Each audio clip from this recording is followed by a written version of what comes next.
if the defendants can please stand.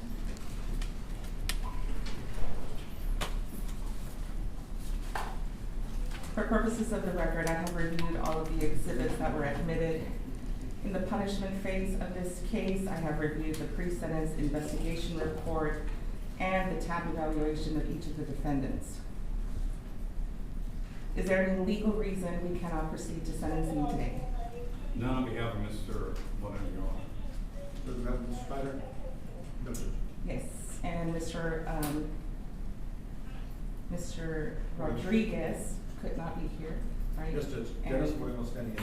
Yes, Mr. Moreno. Any objection, or you want to proceed with Mr. Moreno and Ms. Schneider? Okay. What happened to Mr. Nájera was an unspeakable horror that is going to resonate in our community for a very long time. Unlike any other cases I have presided over, this one is different. It is different because we're not dealing with an intentional act. We're not dealing with a drive-by shooting or any other type of murder.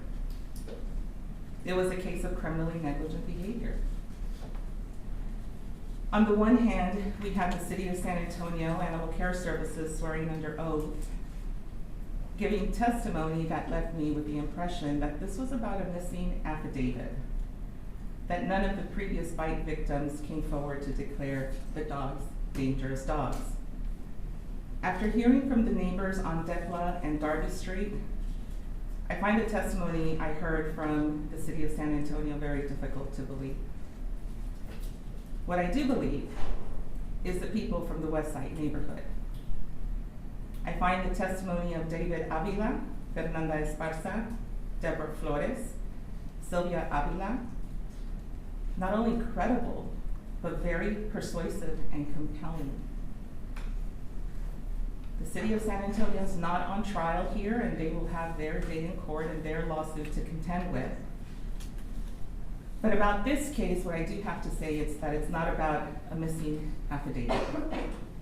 Clearly, our city has a lot of work to do to provide services to deal with responsible dog ownership. To echo what most, if not all, the witnesses testified to, this was preventable. If the first line of defense fails because the dog owners are not responsible, the second line of defense should not have failed. Mr. Moreno, Ms. Schneider, this is about responsible dog ownership. It involves not only taking care of your dog, but ensuring the safety of the people in our neighborhoods, in our communities, not only the people, but other pets in the neighborhood and communities.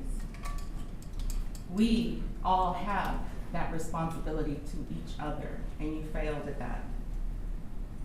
Mr. Moreno, it is the order of the court that you will be sentenced to 18 years confinement in the Texas Department of Criminal Justice, Institutional Division. There is a $5,000 fine, no restitution. The victim has not requested restitution. You are prohibited from owning or possessing any dogs if you make parole on this case. This is a plea bargain case. However, you have the right to appeal the rulings of the court on a pretrial order. Ms. Schneider, your sentence is 15 years confinement in the Texas Department of Criminal Justice, Institutional Division. There is a $5,000 fine, no restitution because Ms. Nájera does not want it. You too are prohibited from owning or possessing any dogs if you make parole. Both of you are also ordered to have no contact with Velia Street and Darby Street. Yours is also a plea bargain case. However, you have the right to appeal the rulings of pretrial rulings of the court. Do we have any impact statements? We do, Your Honor. Line them all up, and let's get started. You're remanded to the custody of the sheriff to begin your sentence.